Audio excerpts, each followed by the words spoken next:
오후 1시 마켓뉴스나우 이동재입니다. 오늘도 역사를 써내려가고 있는 국내 증시입니다. 코스피가 멈춘 법을 잊은 듯 질주를 이어가면서 7,800선도 돌파에 성공했는데요. 반도체 투톱이 지수를 이끌어가면서 이제 정말 8,000피도 목전에 뒀습니다. 현재 시간 국내 증시 지수상은 어떨지 함께 열어보시죠. 오늘 우리 시장 코스피가 눈에 띄는 모습인데요. 코스피 오늘 반도체 투톱이 또 한 번 강하게 상승하면서 현재 시간 4.56% 오른 7,839포인트 선 지나가고 있습니다. 반면 코스닥은 약간은 소외된 모습입니다. 에코프로와 에코프로비엠, 알테오젠 모두 5% 가까운 하락을 보여줬는데요. 다만 오늘 상승 전환 이뤄내면서 0.1% 오른 1,210포인트 선 지나가고 있습니다. 국내 증시 일중 흐름도 자세히 짚어보도록 하겠습니다. 코스피 개장과 함께 7,700포인트 그리고 7,800포인트를 빠르게 돌파해냈습니다. 3거래일 만에 매수 사이드카 다시 발동됐는데 이후에도 강한 모습 유지해냈습니다. 7,875포인트 선까지 오늘 고점 높이면서 7,900포인트도 눈앞에 뒀습니다. 반면 코스닥은 최근 1,200포인트 근처에서 박스권 움직임 이어가고 있습니다. 오늘 개장 후 하락폭 확대되면서 1,190포인트 선까지 내려가는 모습 보였지만요. 이후 낙폭 축소해내면서 현재 시간 상승 전환 성공했습니다. 이어서 매매 동향 살펴보도록 하겠습니다. 오늘도 외국인의 대규모 매도가 이어지고 있습니다. 지난 2거래일간 14조 원 넘게 팔아치운 외국인이 오늘도 2조 9천억 넘게 순매도 보이고 있고요. 개인이 역시 이 물량 받아내면서 1조 8천억 넘는 매수 보이고 있습니다. 기관 같은 경우도 1조 원대 동반 매수 나타냅니다. 이어서 코스닥 매매 동향 살펴보도록 하겠습니다. 코스닥은 외국인이 현재 시간 다시 사들이는 모습 보여주고 있습니다. 외국인과 개인 모두 1,000억 원대 매수세 보여주고 있고요. 기관 같은 경우가 2,000억 넘게 팔아치우면서 홀로 매도세 보이고 있습니다. 이어서 환율 상황 체크해보도록 하겠습니다. 미국과 이란 간의 협상 결렬 우려가 달러가 강세를 보이고 있습니다. 1,470원대까지 다시 환율이 올라선 모습인데요. 현재 시간 0.8% 오르면서 1,473원 선 지나가고 있습니다. 계속해서 투자 뉴스로 이어가 보겠습니다. 연일 사상 최고가를 경신하고 있는 SK하이닉스가 장중 190만 원까지 터치한 가운데 내년도 영업이익이 400조 원에 달할 수 있다는 평가가 나왔습니다. 이레스증권은 SK하이닉스의 목표가를 200만 원에서 270만 원으로 올려잡으면서 고객사의 투자가 확대되고 지속될 것이라 평가했고 SK하이닉스의 영업이익이 올해는 약 278조 원, 내년에는 398조 원에 이를 것이라 전망했습니다. AI 클라우드 업체인 코어위브의 1분기 수주 잔고는 1,000억 달러에 육박해 직전 분기 대비 48.8% 증가했고 구글 클라우드와 아마존 웹 서비스의 수주 잔고 역시 4,680억 달러와 3,650억 달러 증가했다며 대규모 수주 잔고는 빅테크 및 AI 클라우드 업체들이 단기 현금 흐름의 감소를 감내하면서 투자를 지속할 수 있다는 점을 의미한다고 말했습니다. 또한 고객 수요가 지속 가능한 점이 확인된 상태에서 높아진 메모리 가격과 장기 공급 계약 비중 확대로 과거 사이클 대비 ROE가 높게 유지될 것이고 기업 가치 역시 재평가돼야 한다고 설명했습니다. 현재 시간 SK하이닉스의 주가 확인해 보도록 하겠습니다. SK하이닉스가 목표가 300만 원까지 전망되면서 강한 모습 연일 이어가고 있습니다. 오늘 12% 넘게 오르면서 12% 가까이 오르면서 188만 8천 원 선 지나가고 있습니다. 하나에어로스페이스가 국산 다연장 로켓 천무를 에스토니아에 추가 수출한다고 밝히면서 북유럽 시장 확대 기대감이 높아졌습니다. 하나에어로스페이스는 대한무역투자진흥공사 코트라와 에스토니아 국방투자센터가 정부 간 수출 계약을 체결함에 따라 에스토니아군의 천무 3문을 추가 공급한다고 밝혔습니다. 이번 계약은 지난해 12월 체결한 약 2억 9천만 유로, 우리 돈 5,200억 규모의 천무 도입 계약에 이은 후속 계약입니다. 당시 계약에는 천무 발사대 6문과 세종의 미사일, 운용 및 교육 지원도 포함됐습니다. 손질 하나에어로스페이스 대표이사는 발틱 지역의 하나의 방위 솔루션을 적극 소개하고 에스토니아에 신뢰받는 전략적 파트너로 위상을 강화하겠다고 밝혔습니다. 시장에선 이번 계약 외에도 하나에어로스페이스가 세 차례 수출 계약을 통해 폴란드에서 12조 원이 넘는 천무 수출 성과를 거뒀고 노르웨이와도 총 1조 3천억 원 규모의 공급 계약을 체결한 만큼 북유럽의 혹독한 기후에서 방산 능력을 인정받고 있다고 평가했습니다. 현재 시간 하나에어로스페이스의 주가 살펴보도록 하겠습니다. 하나에어로스페이스가 오늘도 상승 흐름 이어가고 있습니다. 현재 시간 1.84% 오르면서 133만 원 선 지나가고 있습니다. 한국콜마가 1분기 사상 최대 실적을 공개한 가운데 2분기에도 호실적이 이어질 것이란 증권가의 전망에 주가가 강세를 보이고 있습니다. 한국콜마는 1분기 전년 동기 대비 11.48% 증가한 7,280억 3,600만 원의 매출을 기록했고 영업이익은 788억 8,600만 원을 기록하며 31.61% 급증한 것으로 나타났습니다. 매출과 영업이익 모두 분기 기준 역대 최대치로 한국콜마 관계자는 여름철 수요 증가에 따른 스킨케어 및 선케어 주문 확대와 인디브랜드 수출 호주가 맞물리며 최대 실적을 달성했다고 설명했습니다. 진건가에선 연간 매출 성장 가이던스를 기존 13% 이상 수준에서 20%로 상향 조정하면서 미국 법인 불확실성이 점차 완화되고 있고 국내 법인 중심의 성장세가 이어질 것이라고 평가했습니다. 또한 글로벌 럭셔리 브랜드로부터 크림 수주를 받으며 스킨케어 기술력도 인정받은 상황이라며 글로벌 ODM사로서의 인지도 증가로 이어져 미국 공장 수주 확대도 기대해 볼 수 있다고 바라봤습니다. 현재 시간 한국콜마의 주가 확인해 보도록 하겠습니다. 한국콜마가 장 초반부터 강한 모습 현재도 이어가고 있습니다. 현재 시간 7.37% 오르면서 10만 500원 선 지나가고 있습니다. 우리 증시 오늘 반도체 투톱이 이끌고 현대차그룹과 조선주까지 동반 상승 보여주면서 놀라운 상승세를 이어가고 있습니다. JP모건은 코스피 상단을 10,000포인트까지 높여 잡았고요. 현대차증권은 무려 12,000포인트까지도 달성 가능하다고 평가했는데요. 고공행진이 이어지면서 눈높이를 높여 잡는 폭도 가팔라졌습니다. 체급 자체가 한 단계 높아진 시장 상황 속에서 지켜봐야 할 종목과 맞춤 전략까지 저희와 이어서 알아보시죠.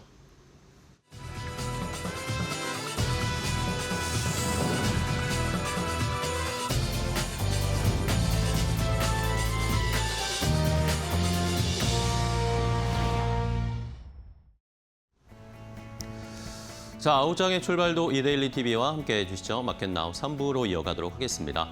자, 연일 시장을 저희가 들여다볼 때마다 놀랄 수밖에 없는 하루하루가 계속되고 있습니다. 오늘도 마찬가지죠. 코스피가 7,800포인트를 돌파하는 모습을 보여줬고 삼성전자가 29만 원대까지 이제 30만 원 코앞까지 왔습니다. 그리고 SK하이닉스가 190만 원을 장중에 터치를 하면서 200만 원 코앞에 와 있습니다. 자, 이런 시장 상황 속에서 와, 이게 가능한 것인가?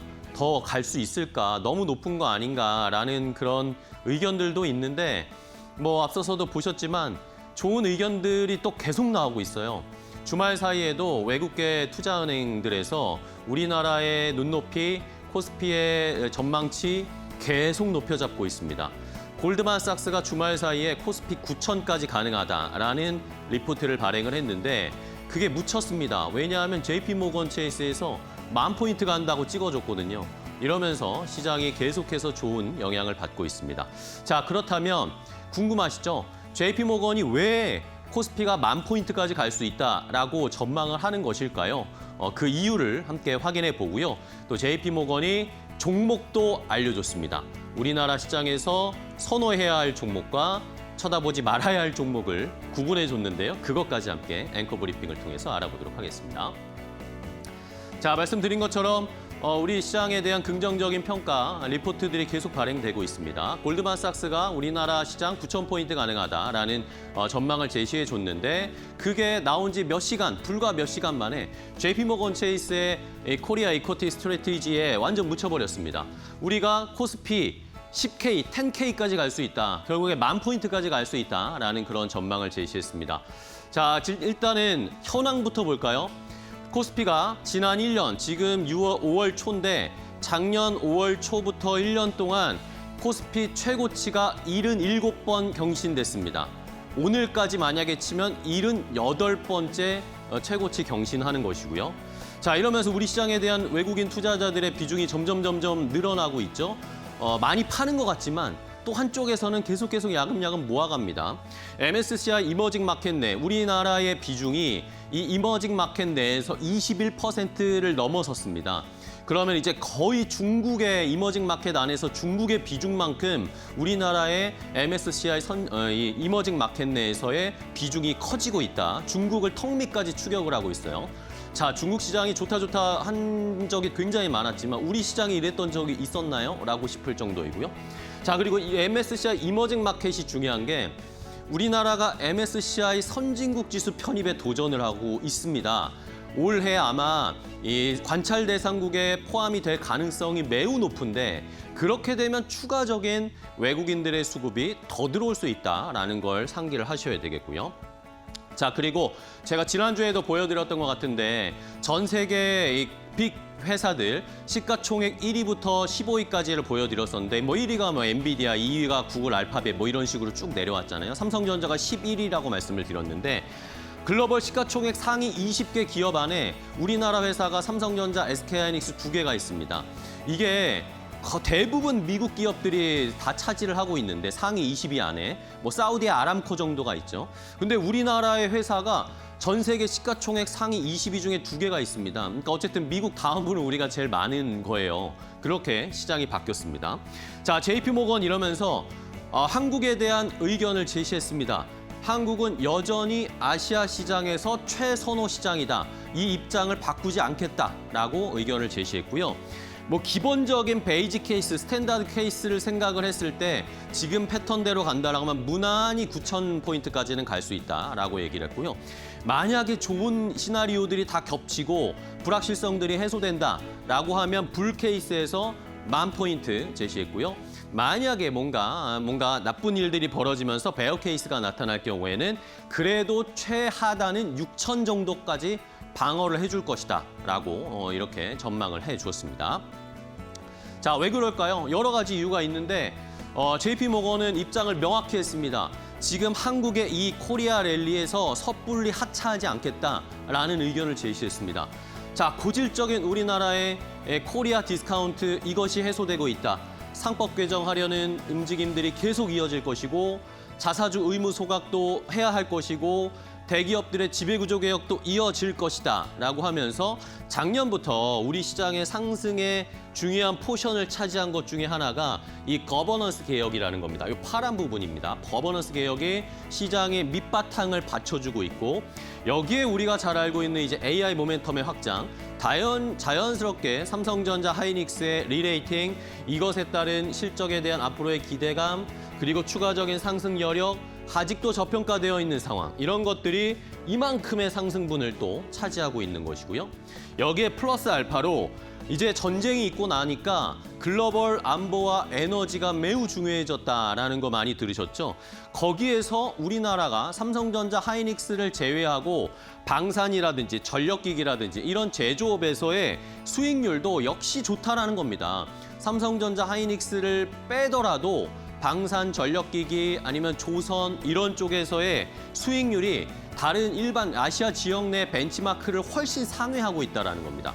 그러니까 앞으로의 장기적인 성장 가능성까지 추가적으로 봤을 땐 상승 여력이 훨씬 더 나온다는 이런 것들 때문에 10,000포인트까지도 갈 수 있다라는 의견을 제시한 것이죠. 자, 그러면서 물론 지금 너무 빠르게 올라오고 있습니다. 5월 들어서 엄청난 속도로 올라오는데 단기적으로는 약간의 조정은 있을 수밖에 없겠죠. 많이 빨리 올라왔으니까요. 근데 그럼에도 불구하고 JP모건은 추가적인 상승을 겨냥한 포지션을 유지하겠다라고 입장을 견지했습니다. 그러면서 섣불리 지금 이 상승 사이클이 멈출 거다고 조기에 판단하는 것은 좀 섣부르다라고 얘기를 했어요. 사이클 종료를 선제적으로 예단하지 않는 것이 적절하다. 그러면서 JP모건은 한국 코리아 랠리에 섣불리 하차하지 않겠다는 입장을 제시를 했습니다. 자, 이런 상황 뭐 여러 가지 말씀드렸지만 결국에는 그러면은 JP모건은 뭘 우리 시장에서 봐야 되냐 추려줬습니다. 크게 6가지 업종으로 골라줬는데 뭐 당연히 중요한 거는 반도체죠. AI 테마의 핵심 메모리 섹터가 주도할 것이다라는 것은 당연한 겁니다. 자, 이러면서 삼성전자, SK하이닉스 여전히 저평가되어 있다라고 하는데 포워드 PER 그리고 포워드 기준 PBR로 계산을 해봤을 때도 마이크론 테크놀로지에 비해서 너무나 낮은 PER과 PBR이라는 겁니다. PER, 포워드 PER로도 봤을 때 마이크론이 8배가 넘어가는데 우리는 아직도 5.2배밖에 안 됩니다. 그리고 PBR로 따져봤을 때, 보수적으로 PBR로 따져봤을 때도 마이크론은 2.6배, 2배가 넘어가는데 삼성전자, SK하이닉스는 1.4배 정도밖에 안 된다는 겁니다. PBR, PER 뭘로 봐도 다 저평가되어 있다라는 거. 그냥 AI 모멘텀 받아들이면 된다라는 식으로 표현을 했습니다. 의심하지 말고 그냥 받아들이세요라고 JP모건이 이야기를 하고 있습니다.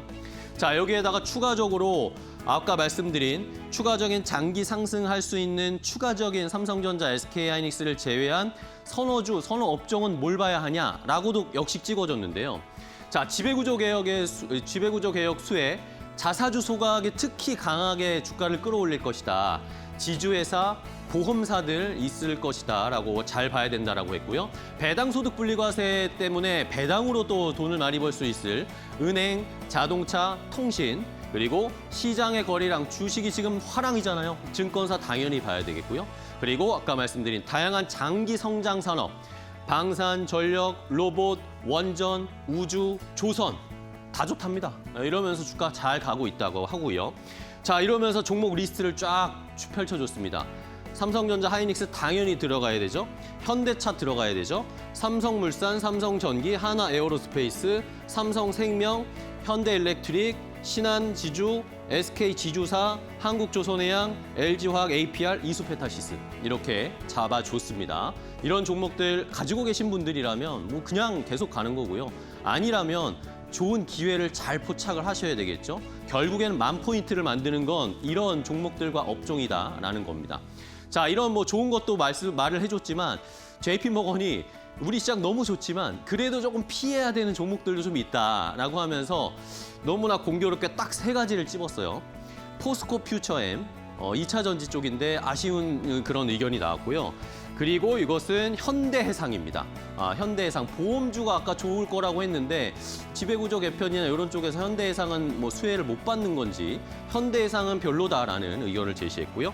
마지막으로 카카오 있습니다. 개인 투자자분들이 또 많이 가지고 계신데 아쉽지만 카카오, 포스코 퓨처엠, 현대해상은 비선호주 리스트로 JP모건이 제시했다라는 것을 잘 좀 판단을 해보시고 주도주로 바꿀지 아니면 조금 더 기다려 볼지 한번 잘 판단해 보셔야 할 것 같습니다. 코스피 10,000포인트 가기를 기원하면서 앵커 브리핑은 여기서 마치도록 하겠습니다. 삼성전자 노사가 11일부터 이틀간 성과급 재협상에 나선다. 지난해 3월 협상 중단 이후 45일 만에 열리는 이번 자리는 정부 중재로 마련된 사후 조정 절차다. 노조는 만족할 결과가 나오지 않을 경우 오는 21일부터 총파업에 나서겠다는 강경한 입장을 밝혔다. 협상의 핵심 쟁점은 성과급 지급 기준과 규모다. 노조는 성과급 산정 기준 투명화와 영업이익의 15% 지급을 요구하고 있다. 이를 반도체 사업부 전망치에 대입하면 재원 규모만 40조 5천억 원으로 직원 1인당 약 6억 원 수준이다. 반면 사측은 수년째 적자인 비메모리 부문의 성과급을 노조 요구대로 지급하기는 어렵다는 입장이다. 내부에서는 노노 갈등도 격화되고 있다. 노조가 반도체 부문 중심의 성과 배분 요구에 주력하자 모바일과 가전을 담당하는 DX 부문 직원들의 불만이 거세졌다. 사측은 적자 상태인 비메모리 부문과 DX 부문의 형평성을 고려해야 한다는 입장을 고수하고 있어 합의점 도출에 난항이 예상된다.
자, 오늘 시장에서도 돈 되는 섹터 찾아서 종목까지 선정해서 알려드리겠습니다. 오늘 돈 되는 섹터의 테마는 이데일리온의 김태현 파트너와 함께하겠습니다. 파트너님, 안녕하세요.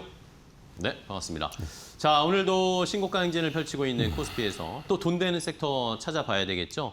뭐 잘 가는 업종이나 종목도 좋지만 또 앞으로 올라갈 돈 되는 섹터들도 발굴해보는 시간이 필요할 것 같습니다. 자, 첫 번째 그럼 김태현 파트너가 선택한 돈 되는 섹터 바로 공개하겠습니다. 자, 첫 번째 돈 되는 섹터는 남북 경협주를 좀 살펴볼 필요가 있다라는 의견을 주셨네요. 자, 지금 뭐 많은 개인 투자자분들, 시청자분들이 삼성전자, SK하이닉스, 뭐 현대차 이런 종목에 업종에 많이 집중을 하고 있는데 아니면 로봇이라든지 이런 쪽으로 집중하고 있는데 자, 남북 경협주를 봐야 하는 이유는 뭘까요, 파트너님? 네, 무엇보다도 좀 있으면 할 이제 미중 정상회담이 예정돼 있습니다. 네네. 미중 간에 여러 가지 현안들이 있지만 그 중에 트럼프는 여러 차례 이제 북한의 김정은 그 위원장과 만나고 싶다고 여러 번 말을 했는데 그렇죠. 그 다리를 놔줄 게 중국이 될 가능성이 크죠. 그렇기 때문에 미중 간의 정상회담 같은 이런 국제적인 이벤트가 있고 이런 한반도를 둘러싼 이런 열강들이 만나서 대화를 할 때 남북 관계도 또한 이 관심이 됩니다. 그렇기 때문에 이런 이벤트가 있을 때 투자자들은 이 남북 경협주를 보셔야 되는 것이죠. 특히나 남북 경협주들은 지난 뭐 항상 보면 8.15 때나 3월, 그러니까 3월 1일 그 3.1절 때나 이런 국경절일 때 말 그대로 이제 뭔가 이벤트가 나옵니다. 그런 이벤트가 나올 때 좀 반짝하는 그런 경향이 있는데요. 근데 지금 여러 차례 이제 이재명 정부도 들어온 지 1년여가 지나면서 남북 간의 대화를 다시 재개하겠다 여러 가지 메시지를 보냈습니다. 그러면서 북한도 처음엔 강경하게 나가다가 요즘은 조금씩 좀 누그러지는 그런 모습을 보이고 있죠. 그래서 실제로 남북 대화가 이루어질 수 있는 여건이 조성되고 있습니다. 북한 여자 축구팀이 우리나라를 방한한다든가 이런 이 제스처가 나오기 있기 때문에 이 남북 경협주들을 보셔야 되고 특히나 남북 경협주는 아직까지는 실적이 좋지 않은 종목들이고 이게 이제 금강산 관광과 또 개성공단이라는 이 양쪽의 이제 이슈로 경제 이슈로 이제 움직이는 종목이기 때문에 항상 주가 많이 싸졌을 때 그때 관심을 갖고 보셔야 되고 그 지금이 바로 그런 때인 겁니다. 네, 알겠습니다. 자, 이번 주에 트럼프 대통령이 중국에 가죠. 이번 주 목요일, 금요일로 지금 잡혀 있는 상황입니다. 여기에서 결국엔 한반도 관련된 이야기도 나올 가능성이 있으니까 한번 미리 대비를 해보자라는 의견을 주셨습니다. 좋습니다. 그러면 남북 경협주들 오랜만에 한번 좀 체크 좀 해볼까요? 어떤 종목 볼까요? 일단은 좀 전에 말씀하신 것처럼 미중 정상회담이 있을 때 이 한반도 문제에 대해서 뭔가 멘트가 나올 겁니다. 그러면 역시 이제 이쪽에 관련된 관심은 그러한 이벤트가 터졌을 때 투자자들이 많이 갖죠. 그래서 지금은 남들이 관심을 갖지 않을 때 조용히 사는 것입니다. 그래서 오늘 보시면 이 남북 경협주들이 굉장히 주가 많이 하락을 했습니다. 이렇게 급락을 했을 때 이전부터 한참 동안 주가가 하락하는 사이에서 오늘 정점을 찍어버린 것이죠. 그런 면에서 싸게 살 수 있는 기회를 준다고 보시는 게 뭐 정확할 수도 있습니다. 그렇기 네. 때문에 항상 이 종목들은 실적을 갖고 보는 게 아닙니다. 이런 이벤트를 갖고 잠시 잠깐 치고 빠지는 거기 때문에 이런 부분을 잘 보시고 첫 번째 JSTNA입니다. JSTNA는 이 회사의 최대 주주가 중소기업 협동회 위원장이기도 하고 그 개성공단 입주기업 대표를 하신 분입니다. 그러면서 이 항상 정부에게 개성공단 재개에 대한 발언권을 갖고 있는 것이죠. 그런데 이 JSTNA도 굉장히 주가 많이 하락했는데 하락한 이유는 이 회사가 주얼리를 중심으로 해서 사업을 하는 회사다 보니까 이 국제 금값이 오르면 비용이 증가합니다. 그래서 국제 금값이 오르면서 주얼리 판매량도 줄어들고 그러면서 실적에 대한 우려 때문에 뭐 주가가 많이 흘러내렸죠. 그렇지만 이제 그 국제 금값도 더 이상 오를 것 같지는 않고 아마도 여기서 좀 이제 가격이 하락을 한다면 이 회사는 또 주가가 오를 가능성이 큽니다. 자체적인 사업에서 실적이 좋아질 가능성이 높기 때문에 그러죠. 그렇고 JSTNA 같은 경우 아까 말씀드렸듯이 이 북한 내에 처음으로 이제 옛날에 그 노만손이라는 그 시계 브랜드로 개성공단에 진출을 했는데 그 공장이 여전히 남아 있습니다. 그리고 그거에 대한 계약 기간도 남아 있기 때문에 개성공단이 재개될 경우 재진출할 가능성이 높죠. 그리고 두 번째로는 신원이라는 업체입니다. 네. 이 신원은 의류업체고 신원은 이 개성공단의 1, 2, 3공장하고 이 관련된 건물들을 굉장히 많이 갖고 있고 실제로 고용도 가장 많이 하다시피 한 그런 의류회사입니다. 그러다 보니 신원 같은 경우는 예전부터 이 개성공단이 재개되기를 여러 차례 희망해 왔고 지금 이 재개가 안 되다 보니 여전히 실적이 좀 부진한 상태죠.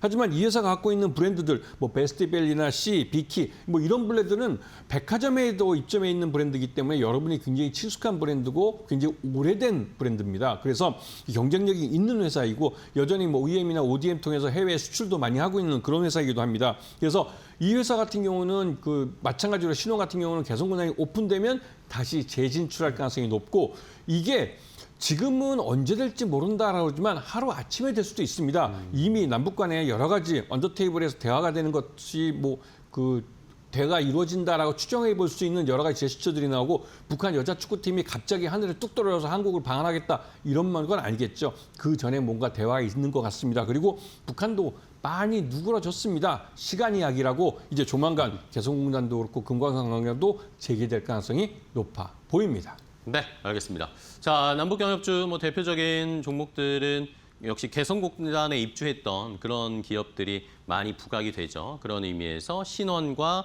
JST나 이 두 종목을 좀 살펴볼 필요, 또 가격이 많이 내려와 있는 상황이네요.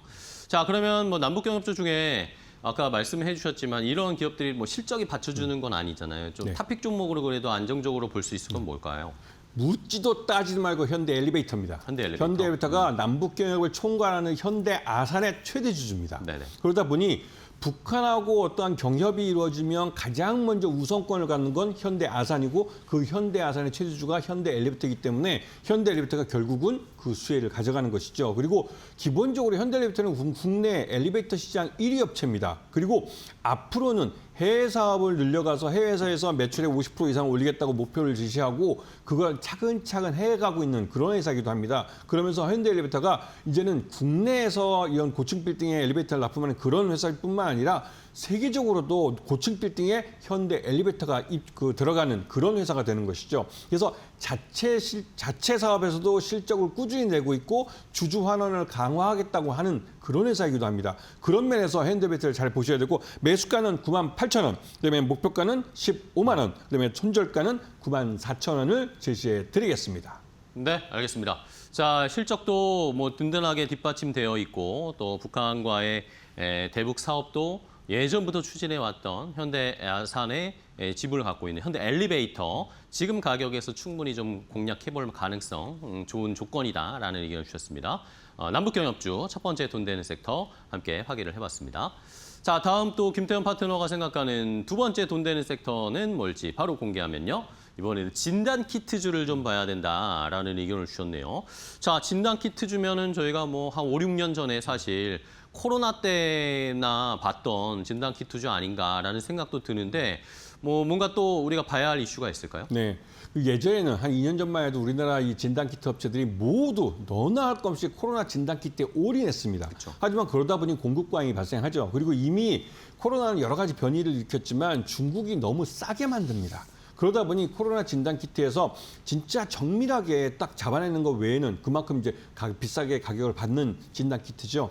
그런 거 외에는 대부분 다 중국산한테 밀리고 있습니다. 그렇지만 우리나라 이 진단 키트 업체들은 예전에 코로나 진단을 팔아서 엄청나게 돈을 벌었습니다. 그 번 돈을 갖고 여기 다른 여러 가지 진단 시장의 다른 분야에 진출을 해서 다른 쪽에서 또 돈을 벌고 있죠. 그러면서 이 사업 다각화에 성공하고 있는 모습을 보여주고 있습니다. 그런 면에서 진단 키트들은 이제 더 이상 코로나 진단 키트만 생각할 게 아니라 다양한 진단 분야에서 경쟁력을 있는 글로벌 업체로 성장하고 있다는 부분을 주목해서 봐야 될 타이밍입니다. 네.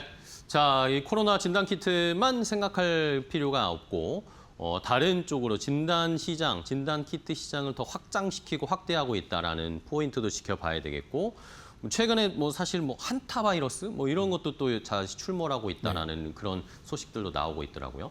자, 그러면은 진단 키트주 오랜만에 역시 좀 살펴볼게요. 어떤 종목부터 볼까요?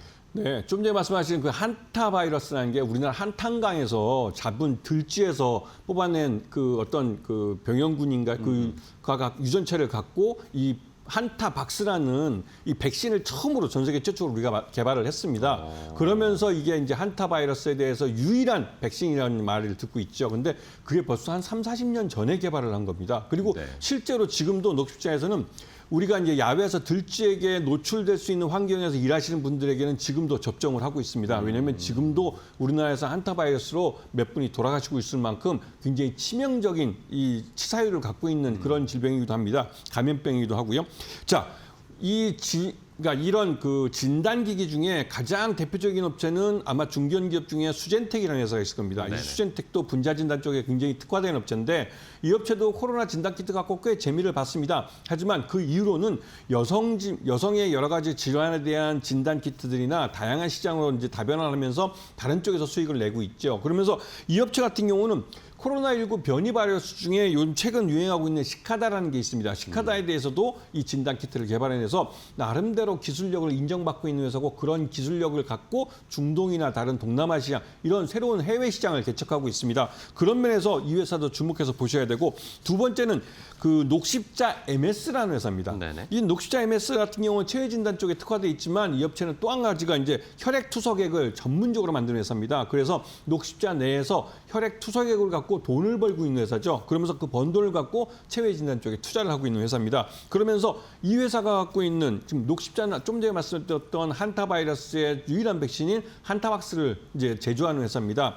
거기에 관련해서 녹십자 MS도 시장에서 관심을 받고 있기 때문에 이런 종목들을 잘 보시면서 이 한타박 앞에 말씀드렸던 이런 종목들은 시장에서 이런 테마가 어떤 그 여름에도 이제 이 밀폐된 공간에서 다시 또 이제 코로나 변이 바이러스 또 유행을 합니다. 이건 매년 반복되는 어떻게 보면 계절성을 갖고 있는 그런 움직임인데요. 그래서 요번에 좀 미리 좀 관심을 좀 가지시고 한타 바이러스라는 건 좀 다른 이 코로나 바이러스하고 다르게 이 호흡기로 그러니까 감염되는 게 아닙니다. 그래서 이제 감염률이 좀 떨어지지만 한 번 걸리면 치료제가 없기 때문에 그 굉장히 위험해질 수가 있는 것이죠.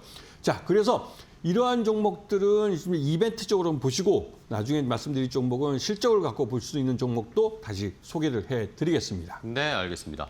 자, 진단키트 수젠텍이랑 녹십자 MS 두 가지를 살펴봤고 말씀해 주신 것처럼 그러면 탑픽 종목으로 조금 실적이 나오고 안정적인 종목으로 뭐가 있을까요? 네.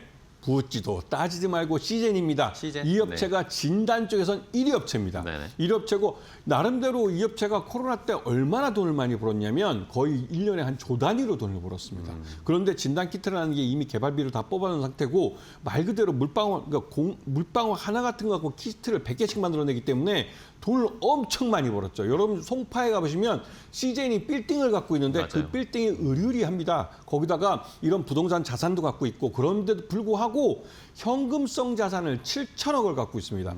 부채가 2천억 정도 되니까 순수하게 이 갖고 있는 자산, 현금성 자산이 약 한 5천억 정도 되죠. 그 5천억을 갖고 조금씩 M&A를 합니다. 그러면서 이제 시젠이 갖고 있는 이런 진단 기술에다가 AI 기술을 접목시켜서 이 AI 기술을 갖고 자동으로 진단을 해낼 수 있는 이게 굉장히 빠른 기술이에요. 왜냐하면 라피드 키트라는 게 있는데 우리가 이제 그 현장에서 어떤 환자의 뭐 분비물이나 이런 거 갖고 바로 진단하는데 그게 뭐 5분, 10분 내에 바로 결과를 알아볼 수 있는 라피드 키트보다 더 빠른 게 이 시젠이 하고 있는 그 AI 기술을 접목한 그런 기술입니다. 네. 이런 기술들을 갖고 시젠은 기존의 코로나에 특화돼 있던 진단 키트에서 이제 벗어나서 여러 가지 다양한 특히 유럽 쪽에서는 굉장히 시장 매출액이 한 65%에서 70% 정도를 유럽 시장에서 벌어들이고 있고 한 15%를 북미 시장에서 벌어들이고 있습니다. 그래서 말 그대로 유럽 시장은 꽉 잡고 있는 거고요. 그러면서 이번에 북미 시장을 넓히기 위해서 북미에 법인을 내고 영업을 하고 있습니다. 이 말뜻은 유럽도 인구가 많지만 미국도 한 3억 5천 정도 인구가 되는 그 시장을 노리고 있다는 것이고 여기서 충분히 경쟁력이 있는 회사입니다. 그런 면에서 시젠이 나름대로 이 북미 시장에서도 자기 시장을 좀 가져갈 경우에는 시젠의 실적이 점프업을 할 가능성이 높은 것이죠. 무엇보다도 시젠은 현재 5천억이나 갖고 있는 현금성 자산을 갖고 추가적인 M&A를 통해서 실적을 얼마큼 올릴 것인가라는 기대감이 있습니다. 지금 28,000원 정도밖에 안 했는데 오늘 오전까지만 해도 25,000원 했던 것 같은데 이게 여전히 싼 가격입니다. 이 업체의 매수가는 28,000원, 그다음에 목표가는 10만 원, 그다음에 손절가는 26,000원을 제시해 드리는데 왜 목표가가 10만 원이냐면 지금 1분기 실적이 어닝 서프라이즈 나왔는데 그 실적이 2분기, 3분기에도 확인이 되면 그 실적대로 결국은 주가를 밀어 올리게 돼 있습니다. 이 업체의 1분기 실적을 갖고 밸류에이션을 보면 10만 원 정도 나오기 때문에 이게 중간에 2분기나 3분기 실적에서 흔들리지 않는다면 연말에는 10만 원이 돼 있을 가능성이 높은 그런 종목이시죠. 그리고 기본적으로 5천억이라는 현금을 밑에 깔고 있기 때문에 이 업체는 일단 뭐 회사가 망하거나 이런 리스크를 주식 투자에 있어서 가장 큰 리스크가 일단은 뭐 많이 낮은 상태입니다. 그러면서 안전하게 투자할 수 있기 때문에 아까 보셔야겠지만 기관 투자나 외국인 투자들도 이 종목을 1분기 실적을 확인하고 묻지마로 사고 있는 겁니다. 네. 외국인과 기관 투자를 이렇게 살 때는 묻지도 따지도 않고 따라 사는 게 개인 투자자들 수익에도 도움이 됩니다. 네, 알겠습니다. 자, 시젠을 탑픽 종목으로 골라주셨습니다. 진단키트도 좋지만 어쨌든 실적에 기반이 되어서 1분기 어닝 서프라이즈를 기록했고 이제 PER이 높아지면서 주가도 따라 올라가는 그런 패턴이 나타날 가능성이 높다라고 생각을 하시는 거죠. 자, 시젠 저희도 한번 잘 지켜보도록 하겠습니다. 자, 오늘 돈 되는 섹터 테마 그리고 김태훈 파트너와 함께했습니다. 오늘 좋은 종목 소개해 주셔서 감사하고요. 파트너님 또 다음 시간에 뵙겠습니다. 고맙습니다.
트럼프 대통령이 이란의 종전 답변을 완전히 용납할 수 없다고 밝히며 미국과 이란의 휴전 협상이 다시 급속히 흔들렸다. 한때 한쪽짜리 종전 양해각서 체결 가능성까지 거론됐지만 비대면 협상은 사실상 결렬 수순에 들어섰다. 쟁점은 핵과 호르무즈 해협이었다. 미국은 이란의 우라늄 농축 유예와 국제 선박의 자유로운 통항 보장을 요구했지만 이란은 전면전 중단과 제재 해제, 해상 봉쇄 종료를 조건으로 내걸었다. 이란은 특히 30일간 원유 판매 금지 해제와 미국의 대이란 해상 봉쇄 중단을 요구한 것으로 전해졌다. 트럼프 대통령은 답변의 어느 부분이 문제인지는 밝히지 않았지만 기존 핵심 요구와 크게 충돌한 것으로 해석됐다. 결국 협상 기대는 다시 전쟁 리스크로 바뀌었다. 호르무즈 해협 봉쇄와 역봉쇄가 맞서는 상황에서 대화가 좌초되면 중동 긴장과 국제유가 불안은 동시에 커질 수밖에 없었다.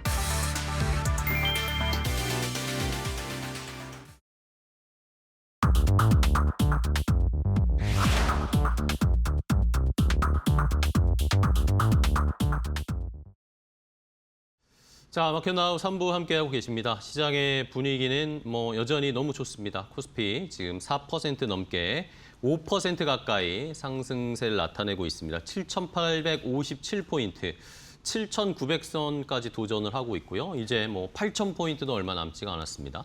반면에 코스닥은 상대적으로 어쨌든 대형주, 삼성전자, SK하이닉스 쪽에 쏠리다 보니까 코스닥은 보합권 수준에서 등락을 거듭하고 있는 모습이고요. 수급상을 간단하게만 보면요. 현물은 코스피가 외국인들이 계속 지난주부터 좀 매도를 하고 있습니다. 그런데도 지금 주가가 올라가는 건 외국인들이 이 선물 시장에서는 여전히 매수를 합니다. 지금도 7,300억 원 넘게 선물 매수를 하고 있고요. 기관도 현물을 따라서 같이 사주고 1조 넘게 사주고 있으니까 상승 탄력이 쭉쭉 나오고 있는 모습입니다. 자, 그러면 조금 더 자세하게 시장의 분위기를 오후장 종목 레이더로 알아보겠습니다. 오늘 타키온 뉴스의 조우진 대표와 함께하겠습니다. 대표님 안녕하세요. 예, 안녕하세요. 네, 반갑습니다. 자, 조우진 대표님과 또 저희가 계속 추적해드리는 종목들 현황을 한번 좀 체크를 해볼까요? 일단은 표부터 함께 수익률 점검해보겠습니다.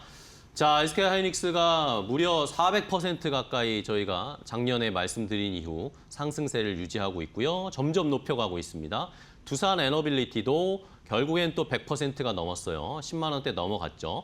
HD 현대중공업, 조선주도 오늘 또 좋은 모습 보이고 있고 현대 로템 상승 전환, 알테오젠이 약간 아쉽긴 하지만 전반적으로 지금 대세 상승하는 종목들이 저희가 다 포진이 되어 있습니다, 대표님. 그 SK하이닉스가 이제 지금 보시는 건 이제 금요일 날 KRS 종가 기준이기 네네. 때문에 오늘 13% 정도 올랐으니까 그렇죠. 그러면 그걸 400이 합친다면 넘어가겠죠? 400% 넘을 거라 보여지고 그리고 언제일지 모르겠지만 어쩌면 오늘 장중이라든지 아니면 NXT도 있으니까 아니면 이번 주가 될지 모르겠지만 SK하이닉스가 200만 원 돌파하는 건 시간 문제가 아닐까라고 생각을 할 수 있습니다. 그런 것들에서 자세하게 좀 더 말씀드리도록 하고 있고요. 그리고 이제 결국은 제가 SK하이닉스에 비롯한 대형주를 좋아하는 이유는 해당 종목을 갖고 다른 불순한 세력이 뭔가 장난을 치기는 상당히 좀 어려운. 그렇죠. 그리고 해당 종목에 대해서 많은 분석 리포트가 있고 물론 제가 또 독자적으로 취재를 하면서 이제 저희의 어떤 그 코너를 위해서 말씀드리지만 그래서 그런 것도 중요해요. 정보량이 많아야 되는 거고 정보량이 소수만 독점하고 있으면 사실 어디서 어떤 일이 생길지 알기가 힘들거든요. 시장에서 이제 감시자, 시장에서 투명한 어떤 정보 공개도 중요한 거기 네. 때문에 그런 점에서 제가 대형주를 좋아하는데 SK하이닉스가 아마 오늘 장중 수익을 반영하면 400% 넘었다. 이렇게 보시면 될 것 같습니다. 네, 그렇습니다. 자, SK하이닉스가 지금 191만 2천 원입니다. 예, 예. 결국에는 190만 원을 돌파한 상황입니다. 13% 넘게 상승 탄력을 보이고 있고 말씀하신 것처럼 뭐 이제 200만 원이 코앞에 와 있는 상황이에요. 자, 그러면 뭐 첫 번째 살펴볼 종목은 뭐 당연하게 당연지사 여러분이 상상하시는 그 종목이실 겁니다. SK하이닉스입니다. 자, SK하이닉스가 지금 와 이게 탄력이 엄청나요. 예. 지금 이제 뭔가 탄력을 더 받는다는 느낌이 들거든요. 예. 자금도 막 쏟아져 들어온다는 느낌이 들고 있는 상황인데 이제는 뭐 SK하이닉스에 대한 의심하시는 분은 없을 것 같습니다. 근데 의심하는 분들도 제가 보니까 종종 있더라고요. 있으세요? 예, 뭐냐면 이렇게 너무 많이 올랐다. 너무 비싸다? 예, 이제는 뭐 팔아야 될 때다. 혹은 뭐 반도체도 이제 뭐 SK하이닉스뿐만 아니라 메모리 반도체 정점이다. 뭐 그런 분들이 종종 계시더라고요. 그래서 그분들은 뭐 자신의 소견대로 자신의 어떤 신조에 따라서 발표를 말씀을 하신 거고 네네. 또 저는 이제 그렇지 않다고 사실은 생각해 보시면 몇 번의 이제 굴곡이 있었습니다. 가장 가까운 굴곡은 이제 이란 전쟁으로 그렇죠. 한번 엄청나게 출렁거리면서 갑자기 이란에서 뭐 그 호르무즈 해협을 통과해야 되는데 헬륨이 없으면 안 된다. 뭐 이런 약간 좀 황당한 그 추정이었어요. 왜냐면 SK하이닉스 같은 뭐 삼성전자도 마찬가지 그런 굴지의 기업이 그런 헬륨이라는 중요한 물질 갖다가 몇 주치가 아니고 몇 개월치는 당연히 갖고 있을 텐데 그렇죠. 대체 라인이 있겠죠. 뭐 그런 것들은 감안하지 않고 그런 뉴스가 하나 터지면서 출렁거린 적이 있었고 그거보다 또 다른 출렁거렸던 건 터보컨트가 나오면서 또 한번 출렁거린 적이 있었습니다. 그때도 제가 몇 번 말씀드렸지만 사실 좀 그런 걸 전반적으로 봤을 때 그 터보컨트 때문에 우리나라뿐만 아니라 월가도 상당히 출렁거렸으니까 그래서 네. 제가 그걸 볼 때 느낀 건 월가가 상대적으로 AI에 대한 어떤 그 학습이 좀 떨어진다라는 걸 그때 터보컨트에도 발견했었습니다. 왜냐하면 터보컨트 논문도 보면은 최상단의 제가 저희 코너에서 말씀드렸지만 최상단의 챗GPT 이런 그 생성 AI 서비스를 갖고 연구한 것이 아니고 네. 그보다 떨어지는 그 서비스를 갖고 연구를 했거든요. 그러면 왜 그걸 가지고 하느냐면 다른 문제. 그건 뭐 연구자들의 자유이죠. 근데 그걸 갖고 시장에서 반영해서 10% 이상 떨어진 것은 거기에 반응한 것을 좀 이해할 수 없는 대목이었고 네. 또 심지어 터보컨트가 그 우리가 이제 실제로 이렇게 잘 될지라도 터보컨트가 작년 4월에 그러니까 구글이 발표한 거는 그때 논문 때문에 그 주가가 출렁을 했지만 구글이 해당 논문을 갖다가 그 아카이브라는 데 올려놓은 것은 1년 전이거든요. 그렇죠. 맞아요. 그러면 사실 실체가 있다면은 1년 전에 그 SK하이닉스 비롯해 메모리 주가가 폭락을 했겠죠. 근데 폭락은커녕 뭐 아시겠지만은 지금 SK하이닉스 주가는 1년 전 그 YTD를 보면 1년 전 수익률을 보면 거의 500% 가까이 됩니다. 그러니까 그렇죠. 이런 것들이 사실 근거 없는데도 불구하고 월가에서 우리나라뿐만 아니라 월가에서 이렇게 주가를 떨어뜨렸다는 거는 좀 전반적으로 좀 이해도가 좀 부족하지 않나라는 생각이 드는 거고 그래서 저희 코너랑 꾸준히 팔로우를 하시면은 그런 출렁거릴 때 언젠가는 제가 SK하이닉스 이제는 좀 조정 국면에 도달한 것 같습니다. 하고 네네. 뭐 그 신중 내지 매도 의견을 낼 수 있지만 어쨌건 그런 출렁거림이 있을 때마다 사실은 출렁거림을 만든 요인이 근거가 희박하기 때문에 제가 지속적으로 SK하이닉스에 대해서 보유 내지 그리고 20% 여유 자금이 있으면 더 넣으셔도 된다. 그때 예를 들면 터보컨트처럼 그 출렁거렸을 때 그게 네. 말씀드린 적이 있습니다. 그래서 오늘도 사실은 동일한 맥락이고 그 SK하이닉스가 제가 처음에 말씀드렸지만 200만 원을 뭐 오늘 돌파할지 이번 주 돌파할지 모르겠죠. 어쨌건 200만 원 돌파는 기정사실이다 이렇게 보시면 될 것 같습니다. 네.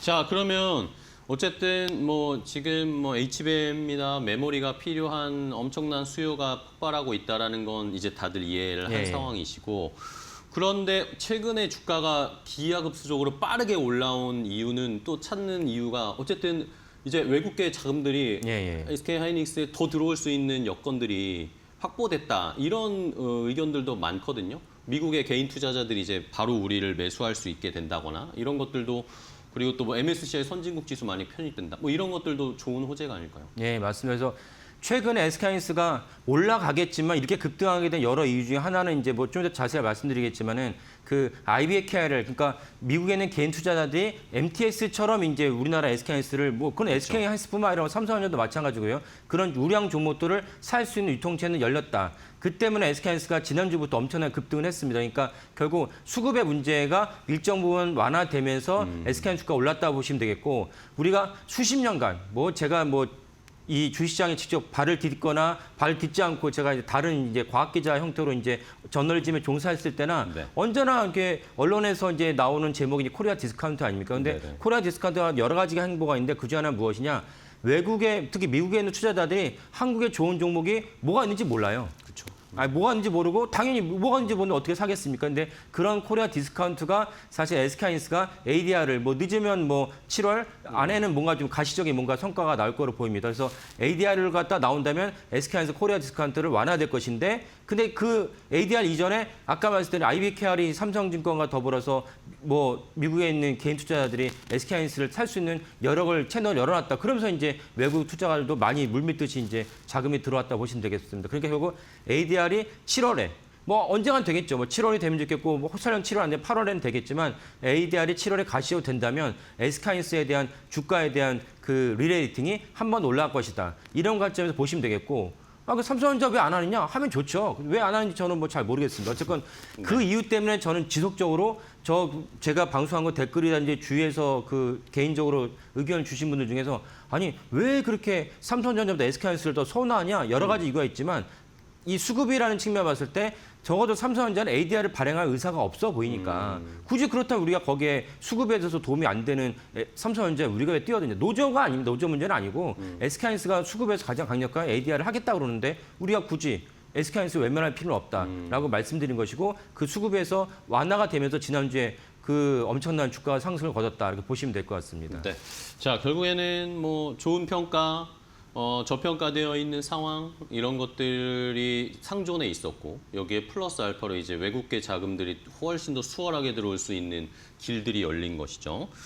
그러면 물론 좋은 이 평가들이 너무 많지만 이제 약간은 또 이제 신경 써야 될 게 있지 않나라는 그런 의견들도 분명히 있다고 말씀해 주셨잖아요. 네. 그런 것들 중에 하나가 최근에 외국인들이 계속 또 반도체를 또 팔고 있는 상황도 네. 있고 이제 연준 의장이 바뀌잖아요. 예. 그러면 케빈 어시는 또 어떤 입장을 취할 것이고 이게 전반적인 AI나 글로벌 시장에 어떤 영향을 줄지도 조금은 봐야 된다. 예. 엄청난 타격을 주진 않겠지만 그런 것들에 대한 의견들도 있던데 어떻게 보세요? 예. 일단은 외국인 자금 들어왔다 그러는데 MTS에서는 왜 외국인 자금 파는 걸로 나오냐 네. 그 부분을 좀 이렇게 설명을 드리면 지난주 목요일과 금요일에 걸쳐서 외국인들이 하이닉스를 엄청 팔았습니다. 네네. 삼성전자도 엄청 팔았고요. 그래서 목요일 날은 그 1조 원 넘게 금요일 날은 1조 원 넘게 팔았는데 그 이유는 무엇이냐면 목요일 날은 2.8조 원, 금요일 날 2.8조 원을 팔았습니다. SK하이닉스 경우에. 네네. 근데 그때는 왜 팔았냐면 SK하이닉스가 워낙 주가 올라가다 보니까 SK하이닉스를 갖다가 개인들이 직접 투자할 채널은 없었지만 간접적으로 투자할 수 있는 방법이 있었습니다. 무엇이냐면 ETF를 사면 됩니다. 그래서 대표적인 ETF가 블랙락의 아이쉐어 코리아를 ETF를 사면 됐기 때문에 SK하이닉스 너무 올라가다 보니까 당연히 개인들이 차익 실현의 욕구가 높아지다 보니까 ETF에서 이제 매도를 하면은 그 매도 버튼이 돌아서 이제 목요일과 금요일과 반영이 됐다라고 추정을 하고 있습니다. 그것이 하나 있고 당연히 ETF 말고 그다음에 펀드에 샀을 때도 펀드 매니저들이 사실 엄청나게 올랐죠. 그러면 펀드 매니저 스스로가 먼저 팔 수가 있고 고객들의 요청이 없어도 왜냐하면 펀드 매니저 스스로도 어느 정도 포트폴리오를 조정을 해야 되니까요. 포트폴리오 조정한다는 것은 자기가 100이라는 포트폴리오를 갖고 있는데 SK하이닉스 비중이 생각보다 자신이 생각하는 비중은 20인데 너무나 폭발적으로 올라가면서 40이 돼버렸어요. 네네. 그러면 나머지 20을 다 기계적으로 팔아야지 하는 경우가 생깁니다. 그래서 SK하이닉스가 지난주 목요일 금요일에 많이 팔았지만 그럼에도 불구하고 외국인들이 계속 외국인들 팔았지만 그럼에도 불구하고 외국인들이 또 한편은 SK하이닉스 주식이 많이 샀다. 그래서 SK하이닉스 주식이 많이 올랐다라고 보시면 될 것 같습니다. 그리고 네. 또 다른 우려 사항 중에 하나 보통 증시 격언에 셀인 메이라고 있습니다. 그쵸. 그러니까 5월에는 팔아라. 떠나라. 예, 그런 얘기인데 그런 얘기 왜 나오냐면 1월부터 새로운 장이 시작하지 않습니까? 새로운 장이 시작하면 펀드 매니저들이 자기 열심히 연구한 종목을 갖고 매수를 합니다. 매수를 하면은 5월 달쯤에서 수익이 난 종목들을 기준으로 해서 그 매도를 하기 시작해요. 왜 매도를 하냐? 아까 말한 차익 실현을 통해서 포트폴리오를 뭔가 밸런스를 맞춰야 되는 게 있고 또 다른 게 무엇이냐.